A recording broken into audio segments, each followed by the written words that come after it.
사도행전 7번째 예수로 말미암아 난 믿음이라고 하는 제목으로 말씀을 같이 한번 나누겠습니다. 두 가지 제목인데 첫 번째 사람을 주목하지 말라, 이러한 제목입니다. 오순절 성령 강림 후에 초대교회에 표적과 기사가 사도들을 통해서 많이 나타났다 했습니다.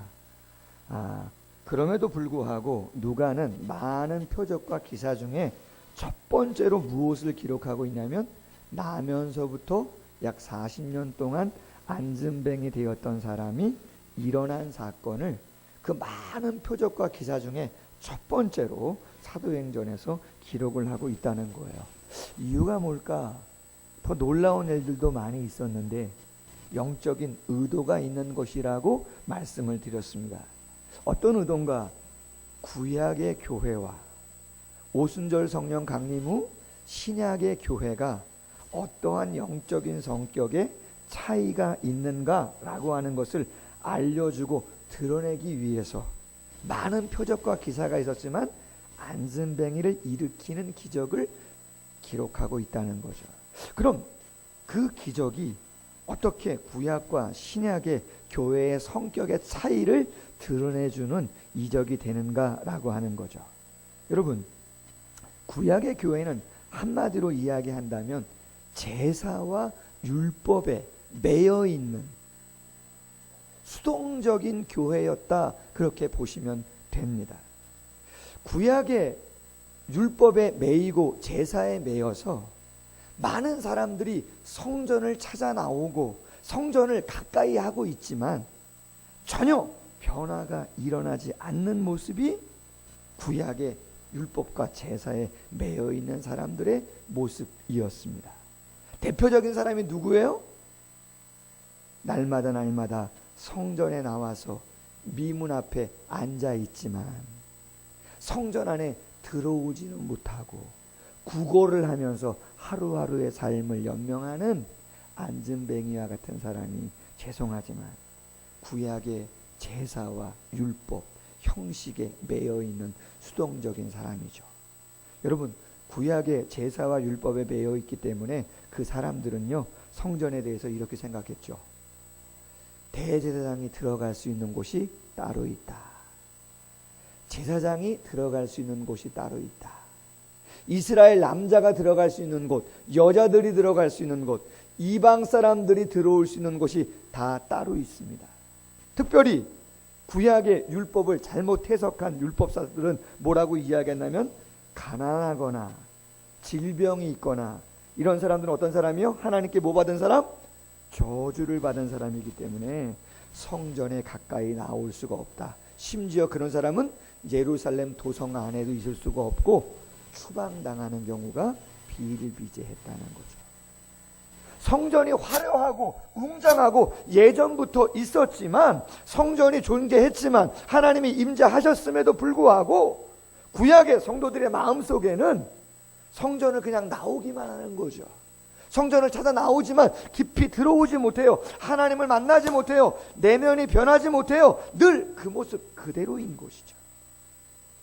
그런데 오순절 성령이 바람처럼 불과 같이 임하자 예수 그리스도의 십자가가 성전의 휘장을 위로부터 아래로 갈라놓고 나서 베드로와 요한이 성령을 경험하고 나서 기도의 능력을 경험하고 났더니, 예전에는 예수님을 부인하고 겁먹고 자랑하고 한 자리 차지하려고 하고 그랬던 사람인데 성령의 능력으로 변화를 받자 십자가를 붙잡고 담대히 믿음을 선포하고 심지어는 안진뱅이 된 자를 예수와 성령의 능력으로 일어나게 하는 놀라운 역사를 행하더라. 할렐루야. 그리고 늘 그 자리에 있었던 안진뱅이가 신약의 성령과 예수의 십자가를 경험하자 일어서는 것이죠. 뛰기도 하며 걷기도 하고 성전 안에 깊숙이 들어와서 하나님을 찬양하는 변화가 일어나야 안 일어나요? 변화가 일어나는 거죠. 신약의 교회는 그런 교회다. 능동적이고 역동적인, 제한이 있는 게 아니에요. 차별이 있지 않아요. 누구든지 하나님의 전에 나와서 예수의 십자가와 성령을 의지하고 믿음으로 기도하면 열등감도 떠나고 질병이 있으면 질병도 낫고, 할렐루야, 그러한 역사가 일어나는 것이죠. 인격도 변화되어지고 삶의 가치관도 바뀌는 그런 일들이 일어나는 것이에요. 그것을 알려주기 위해서 앉아 있었던 그가 일어나는, 수동적이었던 능동적으로 일어나는 안진뱅이 기적을 일으켜 준 것이고, 누가는 그것을 가장 먼저 초대교회의 기적으로 3장에 기록을 해주고 있는 것이죠. 자, 오늘 본문은 그리고 나서 그 다음에 대한 이야기인데, 여러분, 제가 만약 여기에 안 계신 분들 중에 혹시나 질병으로 어려움 당하는 분이 계시다고 치십시다. 뭐 당뇨나 관절이나 뭐 암이나 뭐 여러 가지로 기도를 했는데 만약에 딱 낫다고 생각해 보세요. 여러분 솔직히 반응을 어떻게 보이실 거예요? 뭐 당연한 것처럼 여기실 겁니까? 기쁘고 와 대단하다. 삼가동 사람들 사랑을 그리는 교회 아버지 우리 목사님 와 이름도 특이한데 한 표 두 표 요새 아주 인기가 주가를 올리는데 저를 보려고 할렐루야 제가 만표 아닙니까? 만표. 와 막 오시겠죠. 똑같습니다. 안진뱅이 된 자가 베드로 요한을 붙잡습니다. 그리고 솔로몬의 행각이라고 하는 많은 사람들이 운집할 수 있는 그늘이 쳐져 있는 그 솔로몬 행각에 강론을 많은 제사장들이 했던 그곳에 많은 사람들이 운집해서 베드로와 요한을 추앙하죠. 그랬더니 베드로와 요한이 이렇게 이야기를 합니다. 12절 이 일을 왜 놀랍게 여기느냐. 그 다음이 중요해요. 우리 개인의 권능과 경건으로 이 사람을 걷게 한 것처럼 왜 우리를 주목하느냐. 우리 개인의 권능과 개인의 경건으로 이 사람을 낫게 한 것이 아니다. 그런 얘기죠. 우리를 주목하면 안 된다. 그런 이야기예요.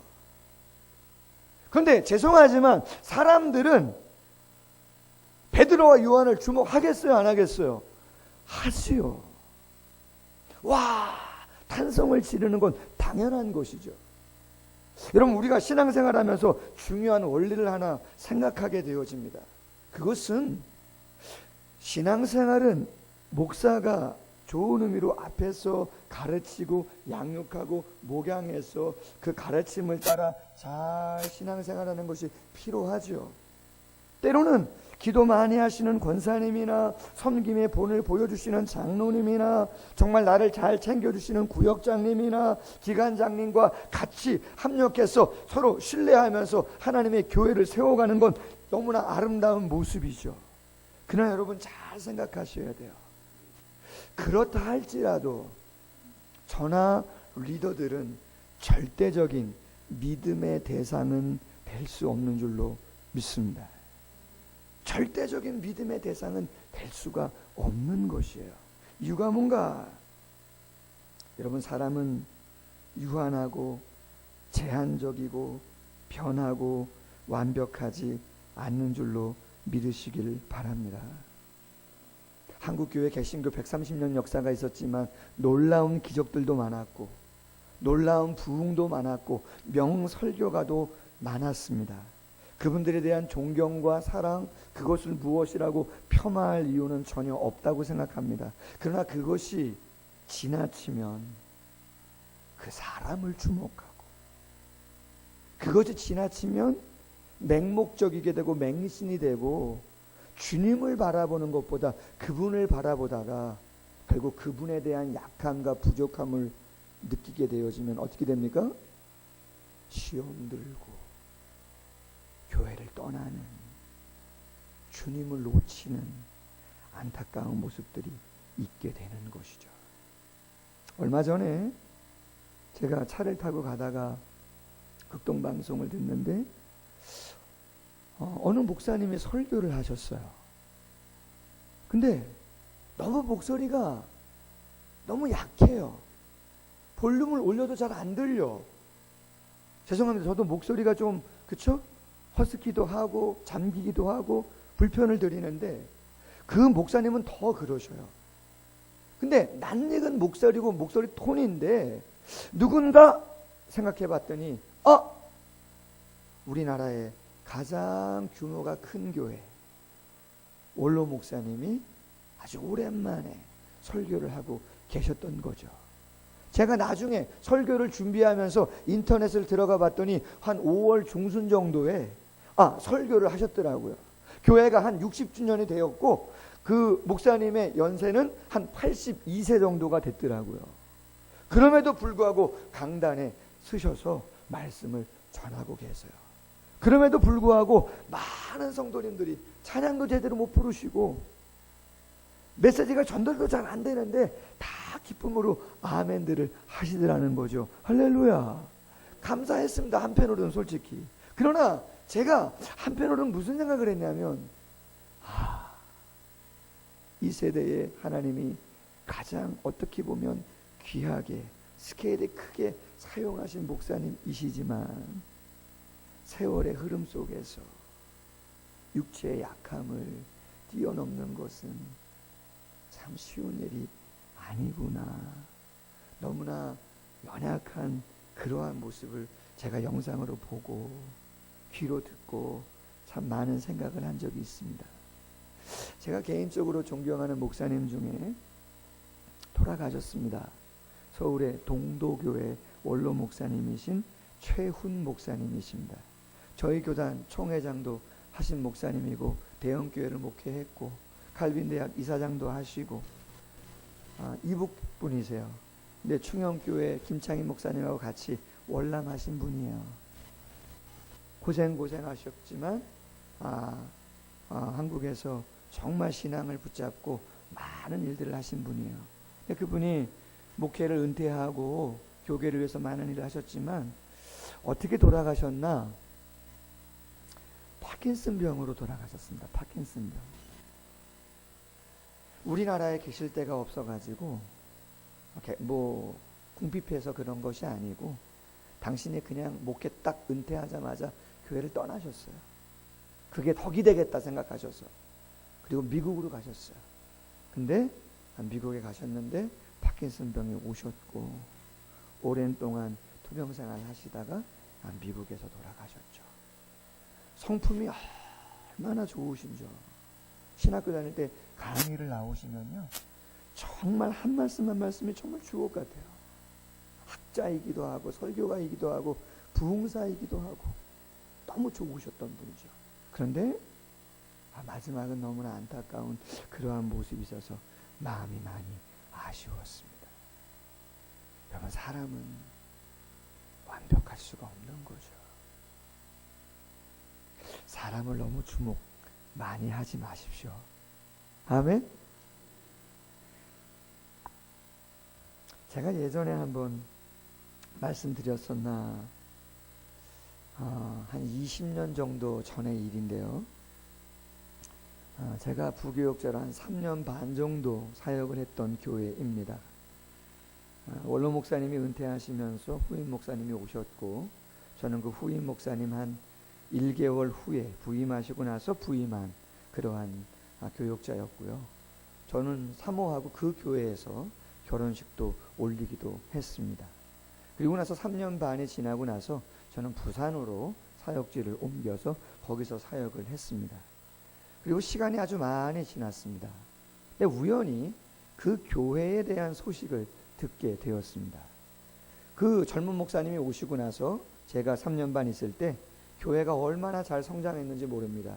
후임 목사님도 대형교회에서 부목으로 오랫동안 사역을 하신 목사님이고 열심히 있으셔서 전도와 기도를 열심히 해서 100가 이상 부흥한 그러한 교회였습니다. 그런데 그 교회를 한 20년 정도 처음부터 섬겼던 여자 전도사님이 계십니다. 그 교회는 원로 목사님의 사모님이 신유의 은사가 있었습니다. 그래서 그 은사를 통해서 많은 기적이 나타났고 많은 성도들이 모였던 그러한 교회였습니다. 베이스가 그래요. 그러다 보니까 그 교회 성도님들은 거의 다 방언을 다 합니다. 새벽마다. 그리고 그 여자 전사님은 처음부터 전사님은 아니었는데 늦게 부르심을 받아서 신학 공부를 하고 전도사님으로 사역을 했었습니다. 그러다 보니까 많은 성도들을 알고 이 여전사님이 기본적으로 아무리 기도를 안 해도 3시간 이상 합니다. 새벽 예배 1시간 이상, 사역을 시작하기 전에 9시에 지하에 내려가서 1시간 이상, 밤 9시 기도가 늘 있었습니다. 저도 똑같이 그렇게 사역을 했었어요. 아무리 기도 안 해도 3시간 이상씩 사역하고 기도하고 사역을 하는 그러한 분이셨어요. 그런데 안타깝게 이 여전사님이 암이 걸렸어요. 사역을 잘 하다가 암이 걸렸어요. 그러다 보니까 많은 열심으로 20년 동안 그 교회를 같이 섬기다 보니까 얼마나 뜨겁게 기도를 해주겠습니까? 근데 안타깝게 기도를 열심히 하는데 호전되지가 않아요. 더 어려워져 가는 것이죠. 그 와중에 이 여전사님이 꿈을 꾸게 돼요. 어떤 꿈을 꾸느냐? 저도 들은 얘기입니다. 담임 목사님에 대한 꿈을 꾸는데 그 담임 목사님이 난쟁이로 나온 거예요. 꿈에. 정상인데 목사님은 꿈에 난쟁이 어린아이처럼 나와버린 거예요. 근데 이 여전도사님이 뭐라고 말씀을 하셨냐면 영적으로 해석을 했는데 지금의 담임 목사님은 영적으로 난쟁이와 같은 어린아이 신앙이라는 거죠. 한마디로 죄송하지만 능력이 없는 목사님이라는 거예요. 그 이야기를 해버리니까 그렇게 열심으로 같이 기도하며 낫기를 원했던 20-30명의 열심당의 성도님들이 목사님을 인정하지 않습니다. 그때부터 목사님의 신방을 받지 않습니다. 목사님의 기도를 받지 않습니다. 그리고 당신들끼리 모여서 더 열심히 기도하는 거죠. 안타깝게 그 여전사님 돌아가셨습니다. 낫지 않았습니다. 그리고 그 20-30명 어떻게 됐을까요?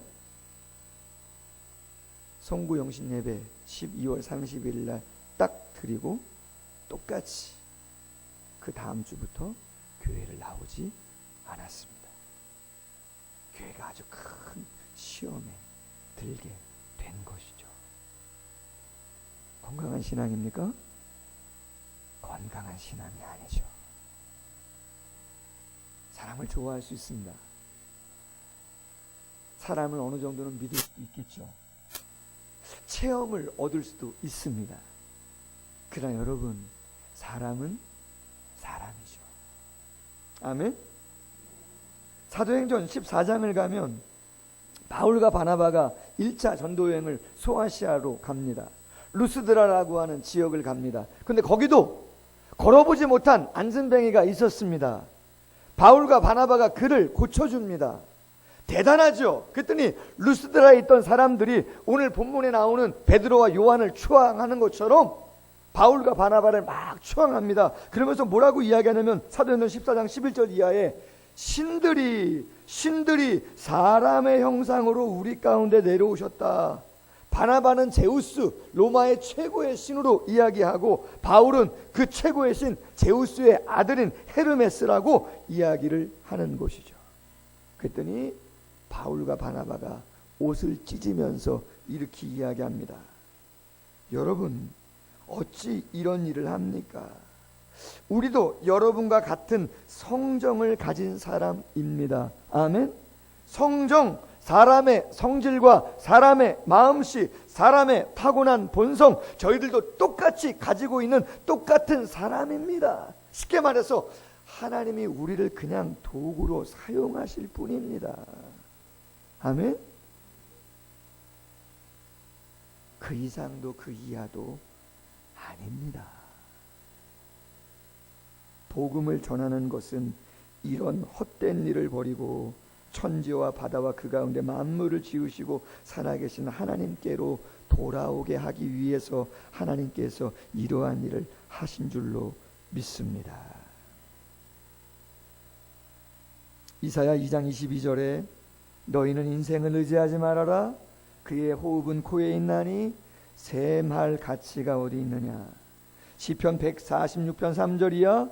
귀인들을 의지하지 말며 도울 힘이 없는 인생도 의지하지 말지니 그의 호흡은 끊어지면 흙으로 돌아가서 그 날에 그의 생각이 소멸하리로다. 아멘. 도움을 받고 도움을 주고 의지하고 힘이 되고 위로가 되는 건 당연한 것이죠. 그러나 여러분, 내가 너무나 의지하나? 내가 하나님보다 더 의지하나? 잘 생각하시고 너무 사람을 주목하지 마십시오. 시험 당할 수 있습니다. 교회는 예수 그리스도를 믿는 믿음의 사람들이 나와 하나님을 경험하는 곳이 되어야 하는 줄로 믿습니다. 두 번째 제목입니다. 예수로 말미암아 난 믿음. 오늘 설교 제목입니다. 자, 그렇다면 베드로가 두 번째로 설교하면서 강조한 게 뭐냐? 바로 말씀드린 것처럼 예수님을 바라보라는 거죠. 13절 이하에 베드로가 설교를 합니다. 두 번째 설교죠. 요약을 하면 이런 것입니다. 하나님이 그 종 예수를 영화롭게 하셨다는 겁니다. 너희는 거룩하고 의로운 예수를 거부하고 도리어 빌라도 총독에게 살인자인 바라바라고 하는 사람을 놓아주기를 원했다는 것이죠. 너희가 생명의 주 예수를 죽였다는 겁니다. 그러나 하나님이 그를 다시 살리셨다. 우리가 증인이다. 그 이름이 너희가 보고 아는 이 사람을 성하게 하였나니 예수로 말미암아 난 믿음이 너희 모든 사람 앞에서 이같이 완전히 낫게 하였느니라. 할렐루야. 여러분, 16절 하반절 예수로 말미암아 난 믿음이 너희 모든 사람 앞에서 이같이 완전하게 낫게 하였느니라. 할렐루야. 예수로 말미암아 난 믿음. 그분의 십자가가 나의 죄를 용서한 것이고, 성령을 의지하고 기도한다면 내가 나의 한계와 약함을 뛰어넘고 새로운 놀라운 역사를 써갈 수 있다라고 하는 것을 믿는다면, 할렐루야, 그렇게 되기를 지금 베드로가 이야기를 하고 있는 것이죠. 여의도 순복음교회 이야기를 했는데, 지금 담임 목사님이신 이영훈 목사님이 믿음의 기적이라고 하는 책에서 이런 이야기를 합니다. 축복은 그냥 주어지는 것이 아니라 예수님이 이미 십자가에서 승리하신 결과로 주어지는 것입니다. 아멘. 축복은 그냥 주어지는 것이 아니라 예수님이 이미 십자가에서 승리하신 결과로 주어지는 것이다. 예수로 말미암는 믿음으로 말미암아 예수로 말미암는 믿음이 우리를 새롭게 변화시키시는 것이다. 아멘. 그 믿음이 중요한 거죠. 예수님이 우리의 질고를 지고 십자가에서 죽어주셨기 때문에 그 예수님의 십자가를 믿는다면 우리의 질고는 다 풀어질 수 있다는 것이죠. 구원이 뭡니까? 구원은 회개하고 돌이키고 예수를 부여잡는 것인 줄로 믿습니다. 저도 참 대단하죠. 왜요? 목이 이렇게 잠겼는데도 찬양을 하겠다고 또 이렇게 뽑아놨어요. 할렐루야. 누가 말려요? PPT 한번 띄워보세요. 여러분도 이 찬양 아시는지 몰라요? 저 중고등부 때 정말 많이 불렀던 찬양입니다. 내가 예수 그 이름에. 아십니까? 내가 예수 그 이름에 내 삶을 걸었네. 내가 예수 그 이름에 생명을 걸었네. 내가 예수 그 이름에 죽음을 걸었네. 내가 예수 그 이름에 영생을 걸었네. 잠자는 영혼아 깨어라. 앉아있는 영혼아 일어나라. 이제 깰 때라 일어날 때라. 빛을 발하라 외치어라. 주는 살아계신 하나님이요 주는 오직 한 분만유 예수요 주는 살아계신 하나님이요 유일하신 그리스도라. 할렐루야. 한 번 더. 내가 예수 그 이름에 내 삶을 걸었네. 내가 예수 그 이름에 생명을 걸었네. 내가 예수 그 이름에 죽음을 걸었네. 내가 예수 그 이름에 영생. 잠자는 영혼아 깨어라. 앉아있는 영혼아 일어나라. 이제 깰 때라 일어날 때라. 빛을 발하라 외치어라. 주는 살아계신 하나님이요. 주는 오직 한 분만유 예수요. 주는 살아계신 하나님이요. 유일하신 그리스도라. 할렐루야. 여러분, 믿음은요, 신앙은 내 삶을 거는 것입니다. 죽음도 걸고 생명도 걸고 영생도 걸고, 할렐루야, 그분에게 다 거는 것이죠. 그게 진짜 믿음이고 진짜 신앙이고 하나님을 경험할 수 있는 유일한 방법인 줄로 믿습니다. 지난 금요일 생명의 삶 큐티에 미국에서 목회하시는 팀 컬러 목사님의 글이 하나 실렸습니다. 제가 너무나 좋아서 주보에도 실었습니다. 예수님은 당신의 조수가 아닙니다. 뭐가 아니라고요? 조수. 차 대기시키시오. 어디까지 오시오. 이래라 저래라. 여러분, 예수님이 이름이니까 예수. 김기사, 이기사, 예기사인가요, 우리 주님이? 그런 거 아니라는 얘기죠.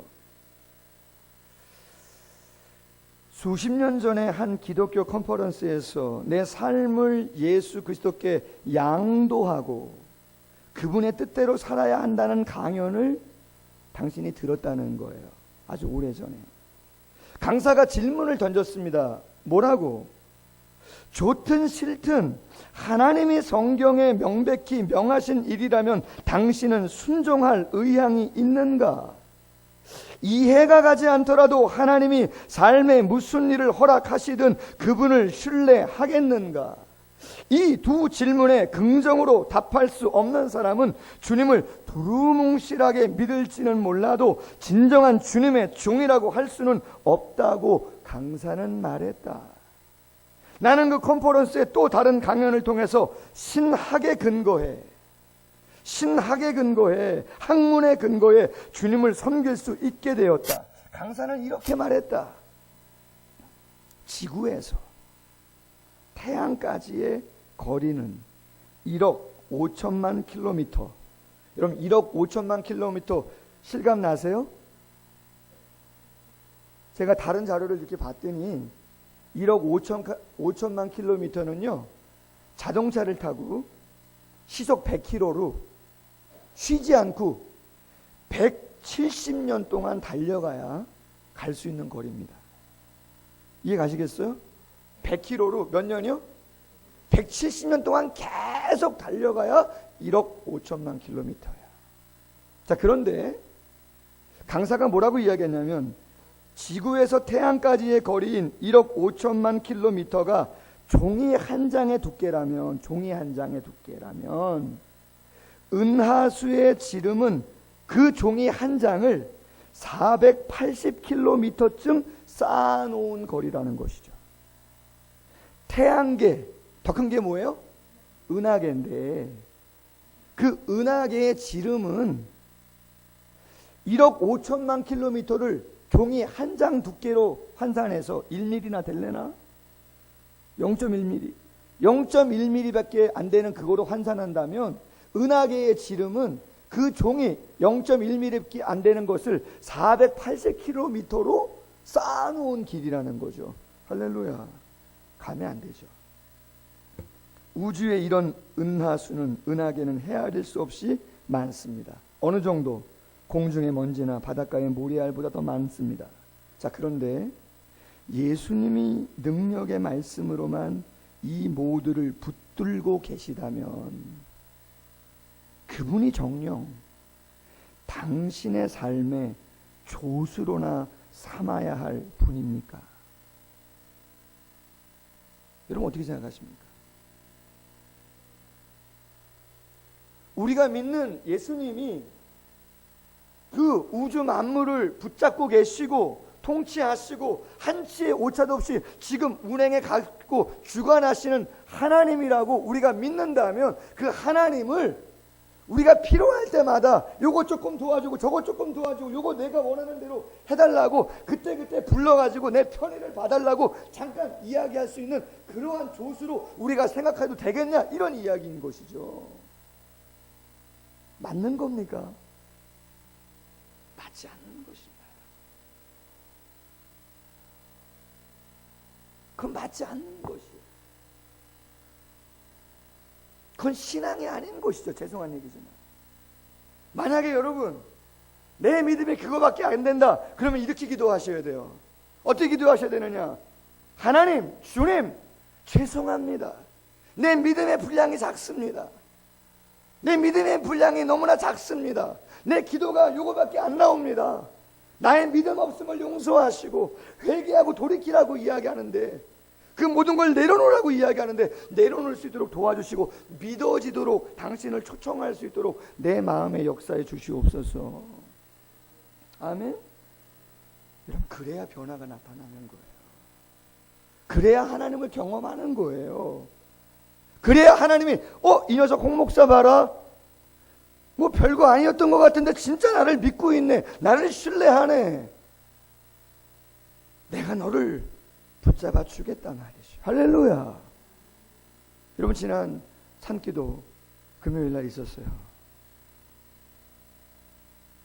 이런 내용이어서 설교가 다윗과 솔로몬의 가장 좋았던 때가 언젠가. 사무엘하 7장, 열왕기상 2장. 모든 원수들이 다 패하고 평안했을 때, 왕위에 오르고 나서 기브온 산당에서 1,000번제를 드리고 나서 하나님께서 말합니다. 야 솔로몬아, 내가 너에게 뭘 들어줄까? 뭘 원하느냐? 다윗이 말합니다. 나는 백향목 궁에 거하는데 하나님은 저 텐트 천막에 있으니까 너무나 마음이 아프다. 솔로몬이 말하죠. 나는 어린아이인데 어떻게 백성들은 이렇게 많은데 어떻게 판결을 하고 출입해야 될지 모르는데 나에게 넓은 마음 주시고 지혜를 주셔서 하나님의 백성들을 잘 다스리게 해달라고. 원수를 멸하거나 장수를 부귀영화를 구하지 않죠. 하나님이 어떻게 합니까? 다윗에게 말합니다. 야, 네가 내 집을 지어줄 수 있겠어? 다윗아, 네가 내 집을 어떻게 짓냐? 내 집 져달라고 내가 언제 그렇게 얘기하더냐? 아니야. 그러나 내가 네 마음 안다. 내가 너의 집을 져주마. 할렐루야. 내가 너의 집을 지어주마. 너의 자손을 영원토록, 왕위가 영원토록 내가 지키고 보존할게. 네가 원수나 북이나 그 어떤 것도 구하지 않고 내 백성 지키는 것 구했으니까 구하지 아니한 부귀와 영광과 장수도 내가 다 너에게 허락하마. 할렐루야. 대단한 것이죠. 그냥 마음인 거죠. 아멘. 그 마음 하나 하나님의 딱 맞으면요, 하나님이 알아서 해주시는 거예요. 아멘. 제가 이런 얘기는 설교에 없는 건데,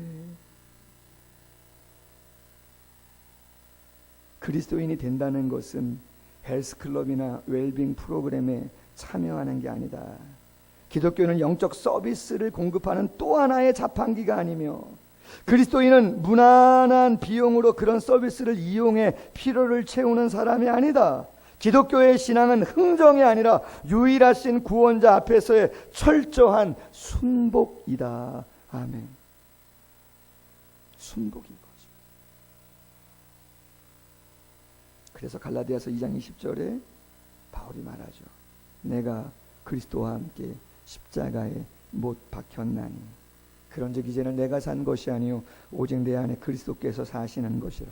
이제 내가 육체 가운데 사는 것은 나를 사랑하사 나를 위하여 자신의 몸을 버리신 하나님의 아들을 믿는 믿음 안에서 사는 것이라.